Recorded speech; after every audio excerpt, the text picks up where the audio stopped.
On se retrouve pour débriefer ensemble deux films. Un en compétition que j'ai vu qui s'appelle Exhuma. Et un en hors compétition que j'ai vu qui s'appelle The Mugai.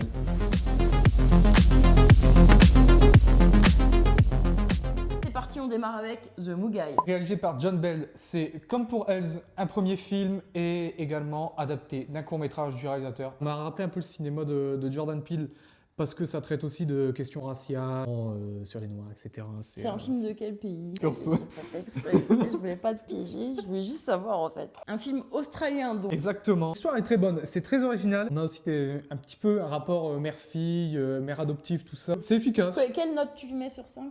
3. Oh, quand même. On pourrait même mériter à 3,5, mais en fait, je le trouve réussi, mais trop banal. Mais c'est pas mauvais, je vais passer un bon moment, ça dure 1h25. Il n'y a pas de longueur. Ce qui est déjà pas mal parce que dans cette sélection, on a quand même eu pas mal de films un peu poussifs avec des longueurs. Donc quand on a un truc efficace, on est content quoi. Surtout un dimanche où on est en PLS. On enchaîne donc avec un film en compétition qui était quand même attendu. Le film sud-coréen Exhuma, dont je vous marque le nom du réalisateur ici. Moi j'aime beaucoup le cinéma sud-coréen, j'avais adoré Sleep l'année dernière. Est-ce qu'il y a les codes du cinéma coréen? Oui, c'est-à-dire qu'on a des acteurs qui en font toujours un peu des caisses, qui peut surjouer.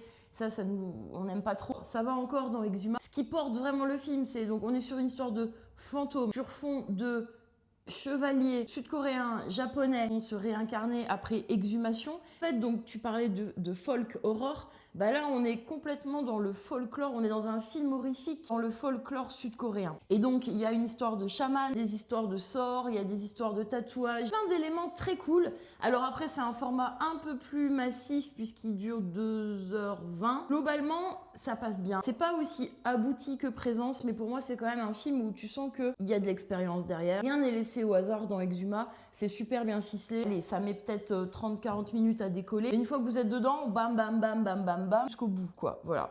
Donc moi j'ai beaucoup aimé Exhuma. Est-ce que je lui accorderai un prix? Ben non. En ce dimanche soir où il nous reste plus grand chose à voir, moi je reste sur Une violente nature parce que j'ai envie de défendre ce film qui se fait démonter de partout. Et voilà pour les deux films de cette vidéo, on se retrouve dans une prochaine vidéo.